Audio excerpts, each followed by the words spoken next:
अस्सलाम वालेकुम नाज़रीन, मेहरान टीवी न्यूज़ में भलेकार आऊं आहियां पेरिया गुल सबका पेरिक नज़र हेडलाइंस ते।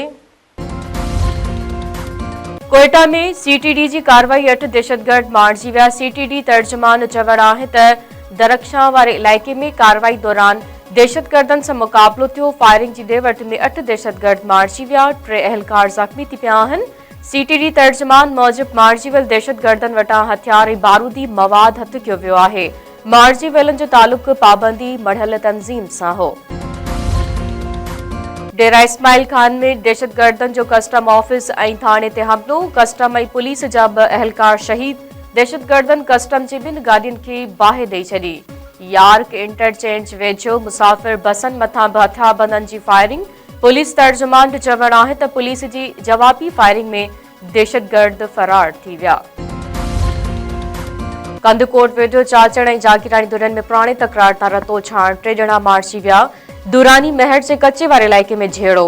धुरियनि हिक ॿिए मथां हथियारनि जा मुंह खोले छॾिया। फायरिंग में गुलाम शबीर चाचड़, अनवर चाचड़ ऐं जागीरानी धुर जो 1 ॼणो क़तल, 1 ॼणो ज़ख़्मी। धुरियनि में फायरिंग जो सिलसिलो जारी। वधीक खून रहिसी जो ख़तरो।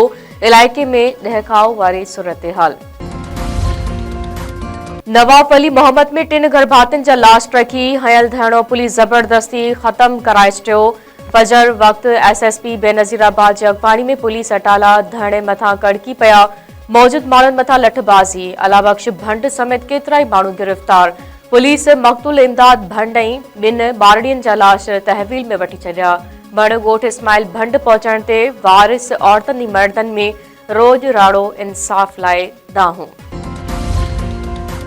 पाकिस्तान में चंड ॾिसण लाइ मरकज़ी रोयत हिलाल कमेटी जो इजलास अॼु पेशावर में थींदो। चेयरमैन मौलाना अब्दुल खैर आज़ाद जी सरबराही में थींदड़ इजलास में शाहिदियूं गॾु कयूं वेंदियूं। मौलाना अब्दुल खैर आज़ाद चवणु आहे त इंशाअल्लाह सॼे मुल्क में रमज़ान जी शुरूआत गॾु थींदी।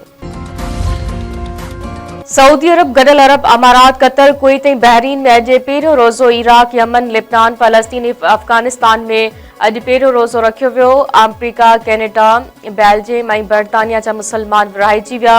कुझु मुसलमाननि पारां अॼु रोज़ो ऐं कुझु पारां सुभाणे रोज़ो रखण जो ऐलान। T20 वर्ल्ड कप में पाकिस्तान ऐं निमेबिया जी मैच में बरसात जो ख़दशो। मैच ख़त्म थियो त ॿिन्हिनि टीमनि खे 1-1 पॉइंट मिलंदी। 1 पॉइंट मिलण ते पाकिस्तान सुपर 8 मरहले में पहुची वेंदो। ॿिन्हिनि टीमनि विच में मैच अॼु मंझंदि जो 2:30 वॻे शुरू थींदो।